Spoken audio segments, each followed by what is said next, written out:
En la Nochebuena del 10º aniversario de mi matrimonio, mi esposa Leonor anunció delante de toda su familia que quería divorciarse de mí.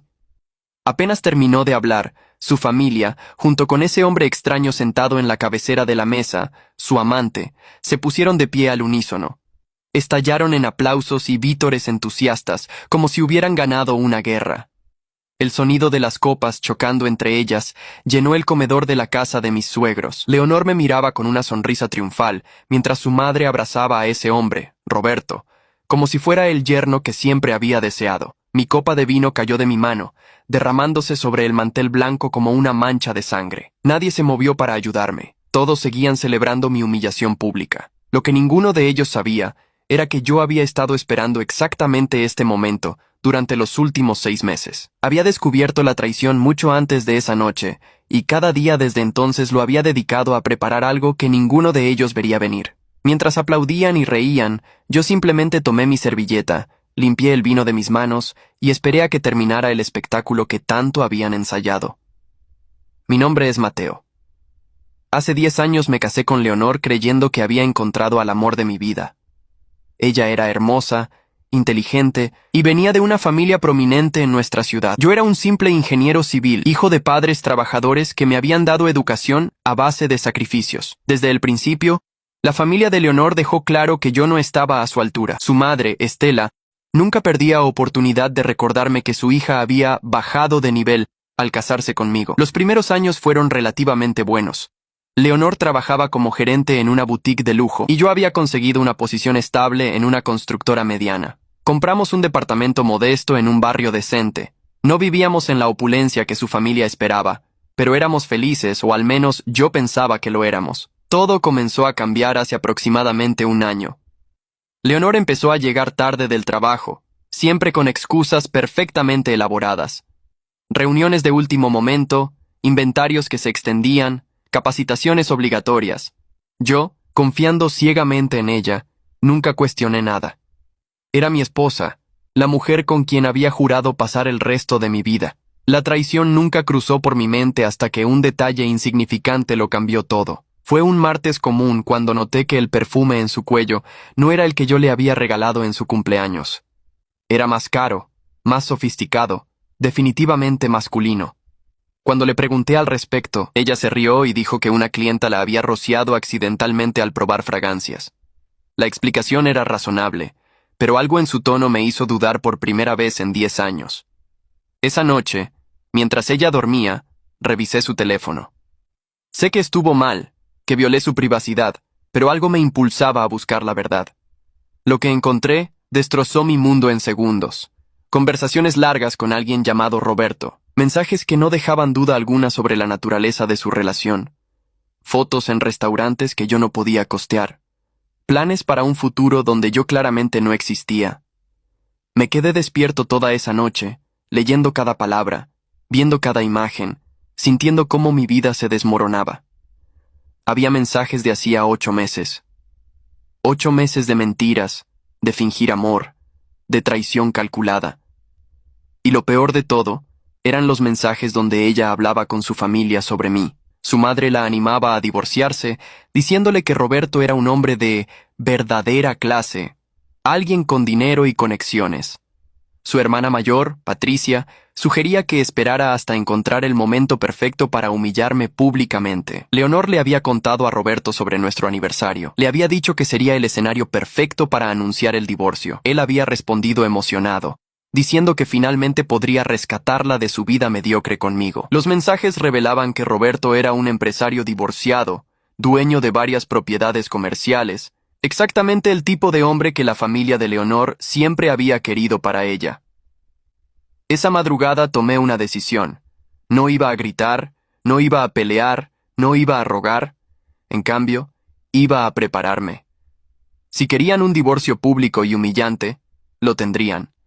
Pero las consecuencias de su traición no serían las que ellos esperaban. Los siguientes 6 meses fueron una actuación magistral de mi parte.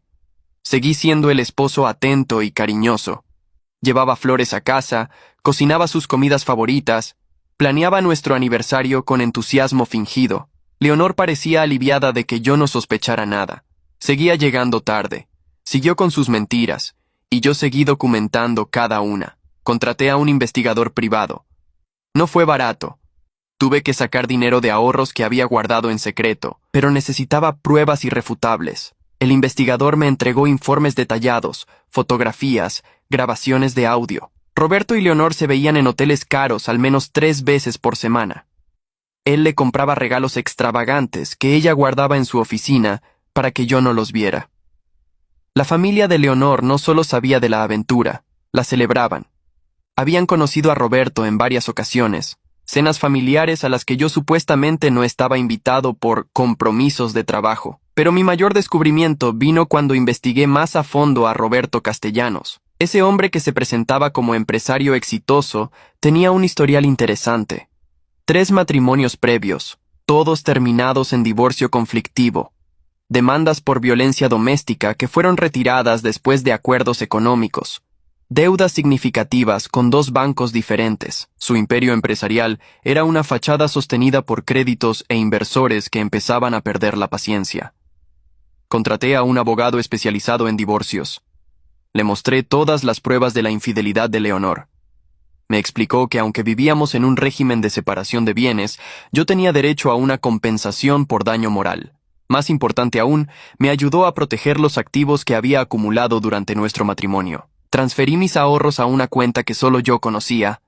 Documenté cada centavo que había invertido en nuestro departamento, cada mueble que había comprado, cada mejora que había financiado. También descubrí algo interesante sobre las finanzas de Leonor.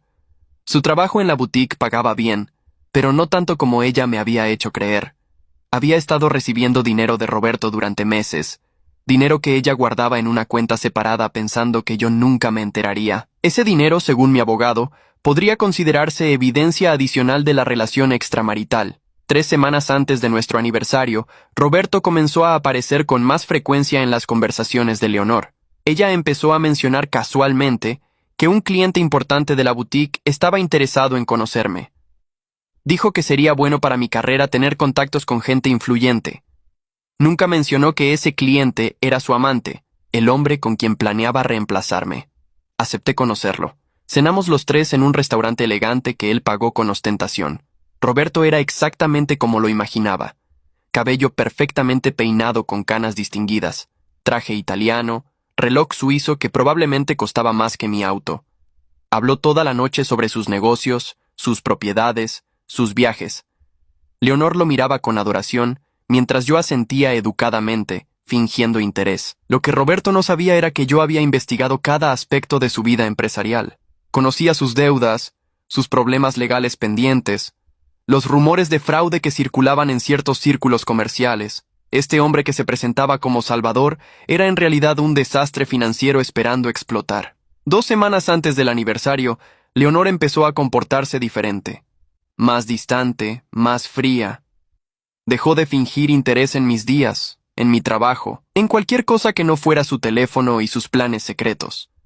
Su familia también cambió. Las llamadas de su madre se hicieron más frecuentes, siempre hablando en susurros con Leonor. Patricia venía de visita con más regularidad, mirándome con una mezcla de lástima y desprecio. Una semana antes de la fecha, mi suegra me llamó personalmente para invitarme a una cena especial de aniversario en su casa. Dijo que querían celebrar los 10 años de matrimonio de su hija de manera memorable. Yo sabía exactamente qué tipo de celebración tenían planeada, pero acepté con falso entusiasmo. Incluso pregunté si podía llevar algo, a lo que ella respondió con una risa forzada que solo llevara mi mejor actitud. Los últimos días antes del aniversario fueron surrealistas. Leonor parecía nerviosa pero emocionada, como alguien esperando un gran evento. Probó varios vestidos, se hizo arreglos costosos en el salón, gastó una fortuna en maquillaje y accesorios. Todo para verse perfecta en el momento de mi humillación pública. Yo también me preparé. Ordené todos los documentos que necesitaría. Hablé con mi abogado una última vez para confirmar cada detalle de nuestra estrategia. Preparé copias de las pruebas de infidelidad en sobres sellados. Y lo más importante, practiqué mantener la calma sin importar lo que sucediera. La noche finalmente llegó. Leonor se veía radiante con ese vestido rojo que probablemente Roberto le había comprado. Llegamos a casa de mis suegros exactamente a las 8 de la noche. El comedor estaba decorado con velas y flores blancas, como si fuera una celebración genuina. Había 12 personas sentadas alrededor de la mesa, toda la familia inmediata de Leonor más algunos tíos que yo apenas conocía. Y ahí, en la cabecera de la mesa, estaba Roberto, vestido impecablemente, sonriendo como si ya fuera dueño del lugar. Nadie se molestó en explicar su presencia. Simplemente asumieron que yo era demasiado tonto para darme cuenta de lo que estaba por suceder. La cena comenzó con normalidad forzada. Conversaciones vacías sobre el clima, sobre negocios, sobre todo excepto el elefante en la habitación. Yo comía lentamente, saboreando cada bocado, sabiendo que sería mi última comida como parte de esta familia. Y honestamente, era un alivio. Entonces, justo cuando servían el postre, Leonor se puso de pie. El sonido de su cuchara golpeando contra su copa de cristal cortó todas las conversaciones. Todas las miradas se volvieron hacia ella.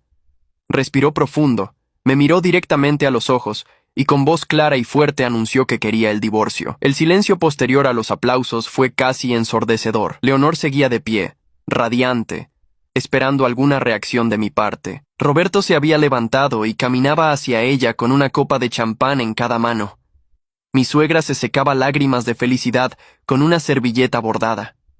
Patricia grababa todo con su teléfono, asegurándose de capturar mi supuesta humillación para la posteridad. Me recosté en mi silla, crucé los brazos y simplemente los observé. No había lágrimas en mis ojos. No había temblor en mis manos. Solo una calma absoluta que pareció desconcertar a Leonor por un breve momento. Ella esperaba gritos, súplicas, tal vez que me arrodillara y rogara por una segunda oportunidad. Lo que obtuvo fue silencio. Roberto le entregó la copa a Leonor y la besó en la mejilla, marcando territorio. Finalmente libre, dijo él con voz alta, asegurándose de que todos escucharan. No tienes idea de cuánto hemos esperado este momento. Mi suegra aplaudió de nuevo, seguida por el resto de la familia.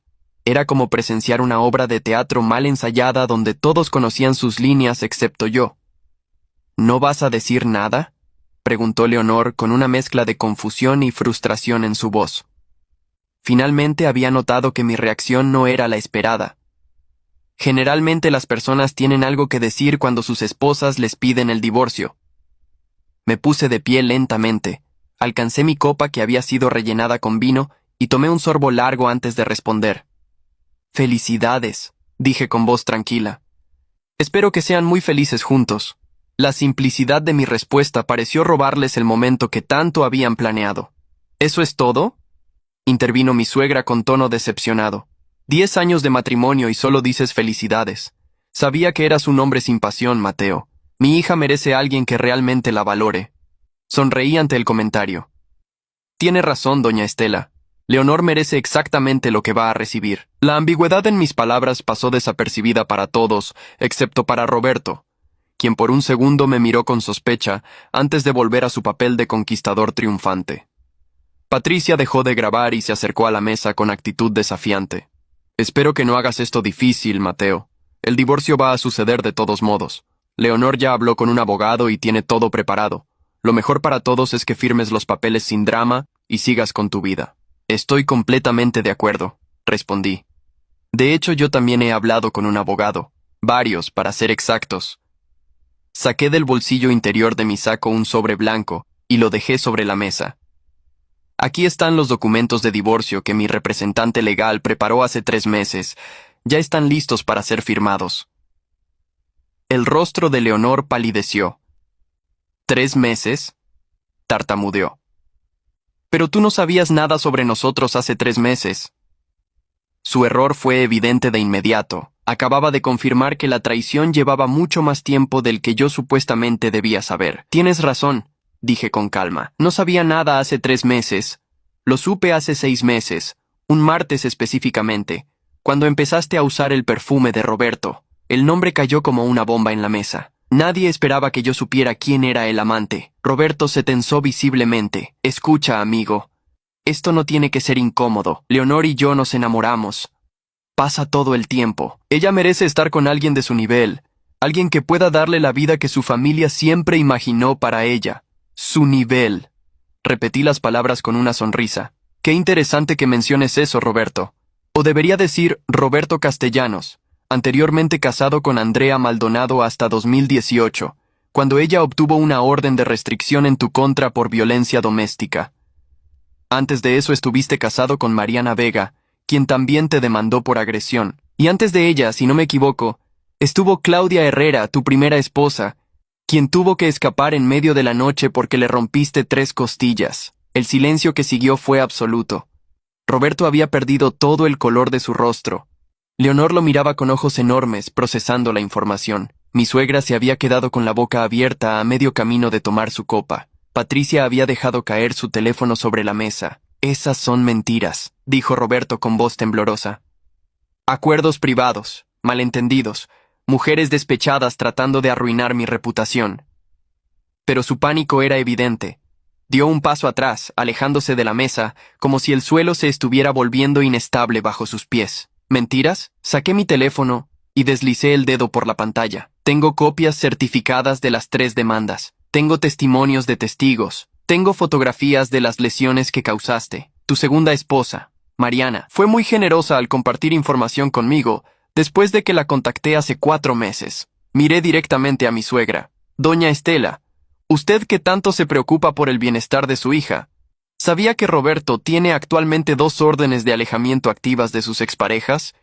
¿Sabía que está en terapia obligatoria por manejo de ira como parte de un acuerdo con la fiscalía? ¡Suficiente!, gritó Roberto. Su transformación fue instantánea. El hombre encantador y sofisticado desapareció, reemplazado por alguien con los puños cerrados y mandíbula tensa. No tienes derecho a investigar mi vida privada. Esas son calumnias, y voy a demandarte por difamación. Adelante, respondí sin inmutarme. De hecho, espero con ansias verte en la corte. Será mucho más fácil presentar toda esta evidencia frente a un juez, aunque debo advertirte que difamación requiere que la información sea falsa. Todo lo que he dicho puede ser verificado con documentos públicos del registro civil y los tribunales. Leonor finalmente encontró su voz. Mateo, esto no puede ser cierto. Roberto me dijo que sus esposas mintieron sobre él porque querían dinero. Me dijo que fue víctima de mujeres manipuladoras. Su voz tenía un toque de desesperación, como si se estuviera aferrando a la última esperanza de que su mundo no se estuviera desmoronando. ¿Te dijo eso?, pregunté con genuina curiosidad. ¿También te contó sobre las 3 cuentas bancarias embargadas? ¿Sobre los cientos de miles de pesos que debe a 2 instituciones financieras? ¿Sobre el fraude fiscal que está siendo investigado por la autoridad tributaria? Abrí una carpeta que había traído en mi maletín y empecé a sacar documentos colocándolos uno por uno sobre la mesa. Estados de cuenta con sellos de embargo, citatorios de la Oficina de Impuestos, demandas civiles de inversionistas que reclamaban dinero perdido en negocios fraudulentos de Roberto. Cada papel era una nueva grieta en la fachada perfecta que él había construido. Ese imperio empresarial del que tanto presume, continué, en realidad es una pirámide de deudas sostenida por préstamos de un lado para pagar préstamos del otro. Las propiedades comerciales que dice poseer están hipotecadas hasta el tope. Su empresa principal está a 3 meses de la quiebra según los últimos informes financieros que pude obtener de fuentes públicas. Roberto intentó arrebatarme los documentos, pero me moví más rápido. Estos son solo copias, le informé. Los originales están con mi abogado, con la autoridad fiscal que está muy interesada en tu situación y con un periodista de investigación que está preparando un artículo sobre empresarios fraudulentos en nuestra ciudad. Me estás amenazando, dijo Roberto con voz peligrosamente baja. Su mano derecha temblaba, los nudillos blancos de la tensión. Era el tipo de tensión que sus esposas probablemente conocían muy bien, el preludio a la violencia. No, respondí firmemente. Te estoy informando de consecuencias que ya están en movimiento. La diferencia es importante. Una amenaza es algo que puede o no suceder dependiendo de acciones futuras. Esto ya está sucediendo. Miré a Leonor. Supongo que no sabías nada de esto cuando decidiste cambiarme por él. Ella negó con la cabeza lentamente, con lágrimas empezando a formarse en sus ojos.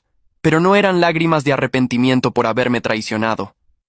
Eran lágrimas de alguien que se da cuenta de que apostó todo al caballo equivocado. Roberto me dijo que era exitoso, que podía darme todo lo que tú nunca podrías, susurró. Y probablemente puede, admití. Puede darte deudas, problemas legales, tal vez algunos moretones cuando su temperamento se salga de control. Todo eso yo definitivamente no podía dártelo. El sarcasmo en mi voz era imposible de ignorar. Mi suegra finalmente encontró su voz, aunque sonaba mucho menos segura que antes. Mateo, no entiendo por qué estás haciendo esto. Si sabías sobre la relación hace meses, ¿por qué no dijiste nada? ¿Por qué esperaste hasta ahora? Porque necesitaba estar seguro. Respondí honestamente. Necesitaba saber que no estaba equivocado, que la traición era real y no un malentendido. Necesitaba tiempo para investigar al hombre con quien mi esposa planeaba reemplazarme. Y sobre todo, necesitaba protegerme legalmente de lo que sabía que venía. Saqué otro sobre, este más grueso. Aquí está la documentación completa de la infidelidad de Leonor. Fotografías con fechas y horas. Grabaciones de audio donde planean este momento exacto conmigo, con tu madre y Patricia. Registros de transacciones bancarias que muestran que Roberto te ha estado dando dinero durante 8 meses, dinero que escondiste en una cuenta que pensabas que yo nunca descubriría. Leonor se dejó caer en su silla, la realidad golpeándola como una ola. Me espiaste, acusó débilmente. Violaste mi privacidad. Investigué a mi esposa cuando sospechaba de infidelidad. Corregí. Algo completamente legal cuando hay causa razonable. Y la causa razonable comenzó cuando encontré mensajes comprometedores en tu teléfono que dejaste desbloqueado en nuestra mesa de noche. A partir de ese momento, todo lo que hice fue documentar una traición que ya estaba en curso. Patricia intentó recuperar algo de control de la situación. Aún así, van a divorciarse. ¿Cuál es tu punto, Mateo? ¿Asustarnos con papeles y amenazas legales? ¿Tratar de hacer que Leonor se sienta culpable? Ella tiene derecho a ser feliz. Completamente de acuerdo, dije mirándola directamente. Leonor tiene todo el derecho del mundo a ser feliz. Y yo tengo todo el derecho del mundo a divorciarme de una mujer infiel, sin perder todo lo que he trabajado durante 10 años para construir. Me volví hacia Leonor. Ese departamento donde vivimos lo compré yo antes de casarnos. Está a mi nombre. Cada mueble, cada electrodoméstico, cada mejora que se le hizo, todo fue pagado con mi dinero. Tengo los recibos de todo, pero nos casamos en sociedad conyugal, objetó Leonor con voz débil. Tengo derecho a la mitad de todo. En realidad no. Mi abogado había preparado este momento perfectamente. Nos casamos bajo separación de bienes. ¿Recuerdas? Tu madre insistió en que firmaras un acuerdo prenupcial, porque no quería que yo tuviera acceso al patrimonio familiar. Bueno, ese mismo documento me protege a mí. Todo lo que es mío sigue siendo mío, y todo lo que compramos durante el matrimonio tiene facturas a mi nombre porque tú insististe en que yo me encargara de las finanzas del hogar. El rostro de mi suegra se puso rojo de furia. Eso fue para proteger a mi hija de un cazafortunas como tú. La ironía de su declaración no pasó desapercibida para nadie. Y funcionó perfectamente, respondí con calma. Me protegió de perder lo que es mío en un divorcio. Debo agradecerles por su previsión. Saqué un último documento. Este es el inventario completo de mis bienes. Como pueden ver, el departamento, mis ahorros personales, mi vehículo, todo está claramente separado de cualquier propiedad conjunta porque ustedes insistieron en ello hace 10 años. Leonor miraba los papeles con horror creciente. Pero yo dejé mi trabajo en el banco para trabajar en la boutique porque dijiste que sería mejor para nosotros. Sacrifiqué mi carrera por nuestro matrimonio. Dejaste tu trabajo en el banco porque odiabas el horario y la presión, le recordé. Yo nunca te pedí que renunciaras. De hecho, traté de convencerte de que te quedaras porque pagaba mejor. Pero querías un trabajo más relajado en una boutique elegante donde pudieras sentirte importante. Fue tu decisión, no un sacrificio que hiciste por mí. Roberto, que había permanecido inquietantemente silencioso durante este intercambio,